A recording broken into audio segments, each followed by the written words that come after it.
This special edition of Toyota Sports Talk, we start with head coach Brenda Frese of the Maryland women's basketball team. So great sitting down with you, talking about what an incredible offseason this was. How are you doing? Thanks for the time. Oh, doing great. You know, it's hoop season, so we are ready to get started. Best time of the year. Yep, my favorite time of year as well, but let's brag on you a little bit. I always have to start off with your 24th season already. I know whenever we sit back down in the past, we've talked about you reflecting on those early years of you maybe doubting yourself or not knowing where this would go.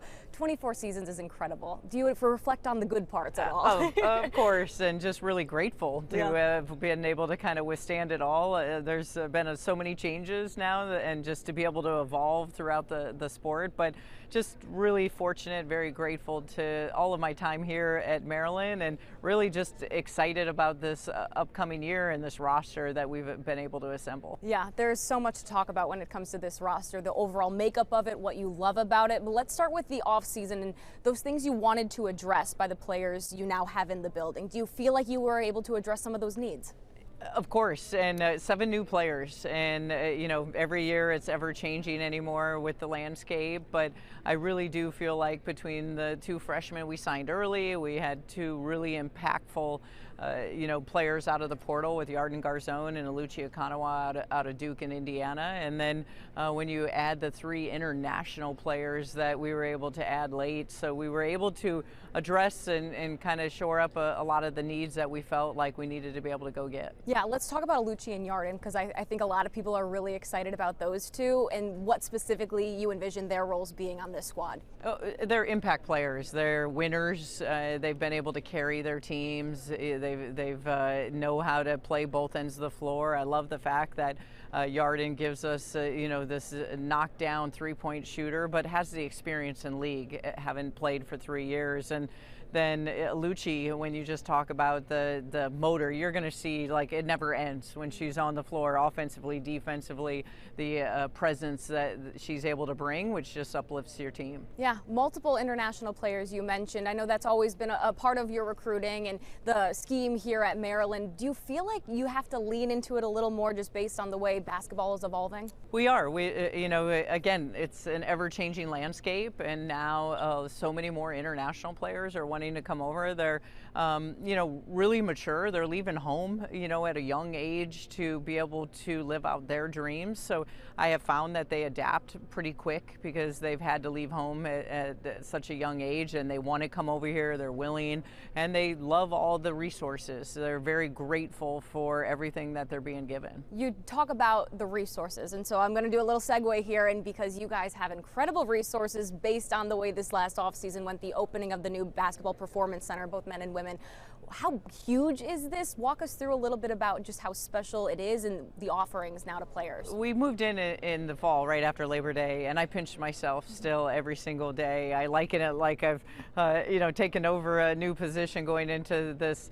It feels like home. You never want to leave between our offices, but for our players specifically, their locker room, the lounge, where they spend so much time, and then the facility. They can get shots up anytime. They can go into any kind of recovery modes that are all available for them. So it's just next level. And when you talk about the amount of pros that we're able to turn over, I love the fact that we have its own specific facility for them. Yeah, well, jumping back to the makeup of this team, you mentioned all of the new, but there are a lot of veteran faces and faces that are already familiar to the College Park area that are returning, and some of them, Kayleen, Bree. How much are you going to lean on girls like that to now kind of steer the ship? Of course, you have to lean in on their experience, and they know the standard, they know where the bar is at, and they live it every single day. So having that blend within your, we have such an experienced roster, and 5 seniors and the veteran experience, and then that will lean in heavily to really bring our freshmen up to speed. I know when you and I have sat down in years past, we've got to talk about Cheyenne Sellers. Of course, she is no longer with us, sadly. She can only spend so many years here in College Park. But what was the process of replacing her like? I know you can't replace someone like Cheyenne Sellers, but she has just dedicated so much and given so much to this program in recent years. Next man up mentality. Yeah, Shai is now living out her dreams over in Israel, playing professionally. But all journeys, do come to an end when you have to graduate. But really, like no one's ever going to be Cheyenne Sellers. They have to be their own person. And so like to watch a Bree McDaniel unfold before your very eyes and be able to see that success. The two freshmen we signed early in both Addie Mack and Rainey Wilson. I mean, those two are going to have bright careers here. And then the focus that we were able to bring between the transfer portal as well as a lot of our international players. So they're all going to kind of make their own name themselves, and you'll see it unfold this season. The way the puzzle pieces start to come together, I know there's so much excitement about that in these early days. How have you seen, the gelling and the chemistry and the personality start to emerge in these early weeks? We're really intentional with that, and the chemistry piece and putting those all together. It's probably my favorite part of the year is really just putting the puzzle together and making those pieces fit. And it's every day, right? Like this is something even during your season, like you can ebb and flow in different ways, but we're really intentional as a staff, and probably my favorite part is just kind of really putting those pieces together. Yeah, when it comes to what we're going to now be able to see on the court this year, I know injuries played their toll last year. You said the biggest competitor you believe is going to be hopefully this team staying healthy this season. When it comes to the product on the court, whether that's, that high press, high energy, aggressive style we're used to playing and seeing here at Maryland, what are you maybe emphasizing in terms of what we're going to be able to see on the court this season?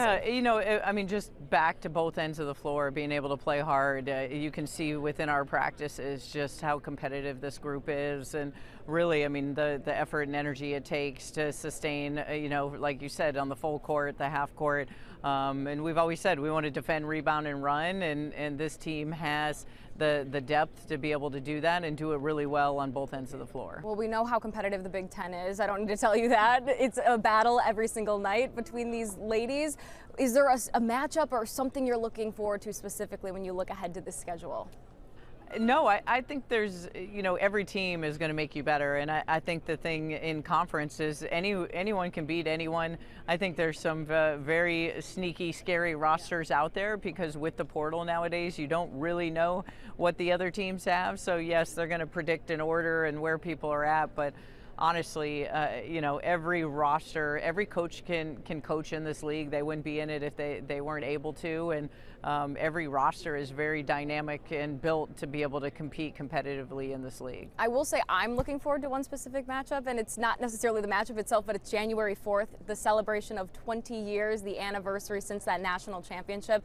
When you look back at that time, you reflect on what that was like. I mean, what comes to mind, those memories that come back? I would agree. That's going to be a special game, and the 20th anniversary for that 2006 national championship team. And very similar to this team currently is just the sisterhood, their chemistry, that bond. They're so close. They still get together every year whenever someone comes back in town. If Shea Duran comes back from Israel, there's a team dinner. I'm invited, and so it was a special group that you were able to see what they did off the court, obviously transferred to on the court. All right, and if there is something you want people to know about this team, the fans that are going to pack this gym, watch this team on TV, what is the one thing you want them to know and prepare for when this team steps on the court? They need to show up early because this is going to be a talented team, and they're going to be so much fun to be able to watch, and you don't want to come late in January, February. I know late last year, our Ohio State game in Alabama, a lot of fans kind of got involved, and which was phenomenal.